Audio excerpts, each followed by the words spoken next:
দিগন্তবেলার প্রেমান্দোলন লেখিকা আফরোজা আশা পর্ব ৬। এক হাত গলায় ঝুলিয়ে আরেক হাত দিয়ে আয়েশ করে পা নাচিয়ে নাচিয়ে আইসক্রিম খাচ্ছে পাটোয়ারি বাড়ির ছোট কন্যা বেলা পাটোয়ারি। পাশে দুই হাত বুকে চেপে সরু চোখে তাকিয়ে আছে দিগন্ত। হাতে অনেকটাই লেগেছে, কয়েকদিন নড়াচড়া করতে বারণ করেছে ডাক্তার। আর্ম স্লিং দিয়ে হাত ঝুলিয়ে দিয়েছে। আপাতত বেলা চেটেপুটে আইসক্রিম খেতে ব্যস্ত। দিগন্তের সম্পূর্ণ নজর ওর বাচ্চাদের ন্যায় খাওয়ার দিকে। আইসক্রিম গলে কনুই গড়িয়ে মাটিতে পড়ছে, গালে মুখেও ছড়িয়ে আছে। কিন্তু আইসক্রিম পাগল বেলার সেসবে হুঁশ নেই। দিগন্ত হঠাৎ গম্ভীর গলায় বলে উঠল, বড় হবি না তুই? খাওয়া থামে বেলার। ডাগর ডাগর নেত্রপল্লব ঝাপটে দিগন্তের মুখপানে চেয়ে বলে, আপনি সবসময় এভাবে বলেন কেন? ভ্রু গোটালো দিগন্ত পূর্বের গম্ভীরতা নিয়েই বলল, কি? সবসময় বড় হবি না, কবে বড় হবি, এসব বলেন কেন? কেন বলি, এটা যেদিন বুঝতে পারবি সেদিন সত্যি বড় হবি। মানে? বড় হ মানে এমনিই বুঝবি। মুখ বেঁকালো বেলা। দিগন্তকে আরো কিছু বলার জন্য বসা থেকে উঠে দাঁড়াতেই পাশে রাখা স্কুল ব্যাগটা ধপ করে পড়ে গেল। চেইন খোলা থাকায় ব্যাগ থেকে কিছু কিছু জিনিস পড়ে গেল। মুখ দিয়ে চু শব্দ বের করে হাঁটু গেড়ে বসলো দিগন্ত। এক এক করে সবকিছু ব্যাগে উঠিয়ে রাখার ফাঁকে একটা পরীক্ষার খাতায় চোখ আটকে গেল। ব্যাগটা বেলার পাশে রেখে খাতাটা গভীর মনোযোগ দিয়ে উল্টে পাল্টে দেখা শুরু করলো। এদিকে বেলা অসহায় মুখে একের পর এক শুকনো ঢোক গিলে চলেছে। বেশ খানিক সময় পর দিগন্ত অবাক চোখে বেলার দিকে তাকালো। খাতার উপরে দুইটা বড় সাইজের গোল্লা, ভেতরে পুরো ফাঁকা খাতা, শুধু প্রথম পৃষ্ঠায় একটু দাগ কেটে লিখেছে। সেই লেখাকে আর লাল কালি দিয়ে ইচ্ছে মতো কেটেছে টিচার। পুরো খাতায় একটাই প্রশ্নের উত্তর লিখেছে বেলা পাটোয়ারি, তাও আবার মেঘনাদ বধ কাব্যের লেখক মাইকেল চৌধুরী।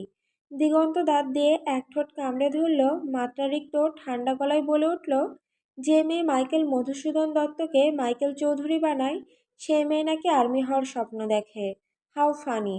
আচ্ছা, দেশের শান্তি রক্ষা কিভাবে করবি, যেখানে তুই কবির পরিচয়ে টান মেরে কবির আত্মার অশান্তি লাগিয়ে দিয়েছিস? সেখানে তোর মতো বেয়াদব দেশের শান্তি আনবে কিভাবে, বুঝা? বেলা সরল গলায় জবাব দিল, আমি জানতাম ওটা মাইকেল মধুসূদন দত্ত হবে। তাহলে এটা কি লিখেছিস? ফাজলামো করছিস আমার সাথে? না, ও সময় আমার খুব আলসেমো লাগছিল, লিখতে ইচ্ছা করছিল না। দেখুন নামটা কতটা বড়, তাই আমি ছোট করে মাইকেল লিখে চৌধুরী লাগিয়ে দিয়েছি। তবদা খেল দিগন্ত হতবাক আওয়াজে দুহাতে তালি মেরে বলল, বাহ, ক্যা বাত! এটা না হলো প্রকৃত স্টুডেন্ট। তুই তো একটা হীরা রে, তোকে তো মিউজিয়ামে রাখা উচিত। দিগন্ত যে ওকে কটাক্ষ করে কথাগুলো বলল সেসব বুঝলো না ছোটবেলা। গদগদ ভাব নিয়ে বলল, আপনি আমার তারিফ করছেন দিগন্ত ভাই? আমার না বিশ্বাস হতে চাইছে না। দাঁতে দাঁত চাপলো দিগন্ত, গুরুগম্ভীর কণ্ঠে বলল, বেয়াদব, মাথা ভর্তি গোবর নিয়ে চলিস, মুখ পুরি! তোকে নিয়ে আমি মনির কাছে এত বড় বড় কথা বলি, আর এদিকে তুই পরীক্ষার খাতায় বড় বড় গোল্লা নিয়ে ঘুরিস। তোর সুশীল বাপ এসব চেক করে না? মাথা নাড়িয়ে না বলল বেলা। হতাশার শ্বাস ফেলল দিগন্ত। তোর মতো মেয়েকে নিয়ে দেশের কি হবে? ভবিষ্যৎ অন্ধকার। মাইকেল মধুসূদন দত্তকে মাইকেল চৌধুরী বানাই, তাও আবার অলসতা, আর নাম বড় তাই লিখতে ইচ্ছা হয় না, এই অজুহাত। বোর্ড পরীক্ষায় কি করবি? তারপর হঠাৎ পকেট থেকে ফোন বের করে ছবি তুলতে লাগলো খাতার। কি করছেন আপনি? চোখ বড় করে জিজ্ঞাসা করলো বেলা। তোর গাধামির স্মৃতি রাখছি, ভবিষ্যতে তোর বাচ্চা কাচ্চাকে দেখাবো, তারাও জানবে তাদের অভাগী মা কত ভালো পড়াশোনা করেছে। সাথে তোর বাংলা টিচারকে একটা লাল সালাম দিয়ে আসা প্রয়োজন। ছাত্রী পরীক্ষার খাতায় মাইকেল চৌধুরী লিখেছে, ব্যাপারটা কি দারুণ! বাংলা সাহিত্য তো পারলে খুশিতে আত্মহত্যা করবে।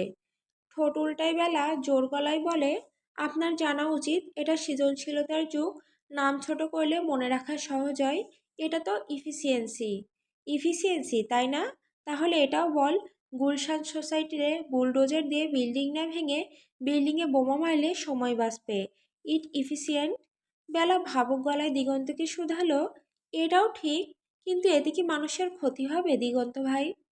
বিরক্তিকর চাহনিতে কিছুক্ষণ বেলার দিকে চেয়ে রইল দিগন্ত। উত্তর করল না ওর প্রশ্নের। উত্তরের আশা এখনো দিগন্তের মুখের দিকে তাকিয়ে আছে। অনেকক্ষণ পর দিগন্ত ভারী আওয়াজে বলে, মাথায় গোবর নিয়ে ঘুরিস তুই? চল, সময় নেই আমার, তোকে নামিয়ে দিয়ে আসবো। বেয়াদব মেয়ে, সামনে পরীক্ষা, পড়াশোনা না করে ঘুরে বেড়াচ্ছিস। আর কিছুই বলবো না তোকে, তোর বাপ ধরবো। চমকে উঠে বেলা মিনমিন গলায় বলে, বাড়িতে বলবেন না দিগন্ত ভাই, আম্মু মারবে আর দাদি অনেক পচা কথা শোনাবে। বেলার এক হাত ধরে বাড়ির জন্য পা বাড়াতে বাড়াতে ঘাড় বাঁকিয়ে দিগন্ত বলে, তোর দাদির এক পা মাটিতে তাও মুখের ধার কমে না কেন? বুড়িটাই তোর বাপের মাথা নষ্ট করে। তারপর আস্তে করে বিড়বিড়িয়ে বলে, সাথে একটা নাতিন লেলিয়ে দিয়েছে। মনে ধরেছে ছোট জনকে, বেক্কেল বুড়ি লেলিয়ে দিয়েছে মেজোজনকে। আমার জীবনের চিরদুশ্মনেরা। বেলার এখন চরম সময় কাটছে। দিনরাত টেবিলে বসে বইয়ের পাতায় মুখ গুজে রয়েছে। চেয়ারে বসে দুপা ছড়িয়ে দিয়ে গা ঝাঁকিয়ে ঝাঁকিয়ে পড়ছে বেলা। পুরো রুমে গুনগুন পড়ার আওয়াজ ভেসে বেড়াচ্ছে। দুধের গ্লাস হাতে রুমে আসলো বাণী। বেলার সামনে গ্লাস বাড়িয়ে দিয়ে বলল, ঝটপট খেয়ে নে। পড়া থামিয়ে ভার মুখে তাকালো বেলা। কোনো বাক্য ব্যয় না করে বাণীর হাত থেকে গ্লাসটা নিয়ে এক ঢোকে সম্পূর্ণ দুধটুকু খেয়ে নিল।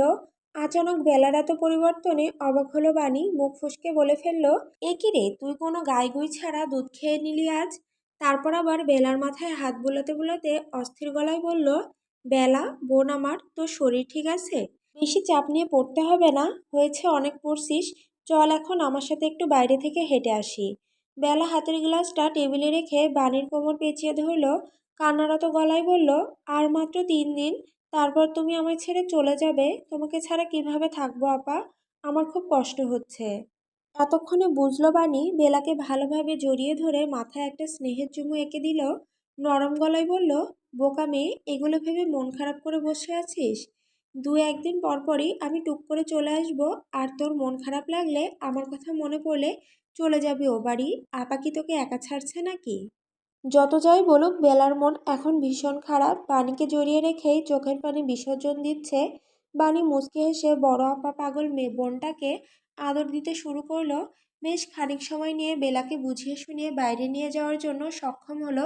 তারপর দুবোন খুনসুটি করতে করতে ছাদের দিকে হাঁটা ধরলো।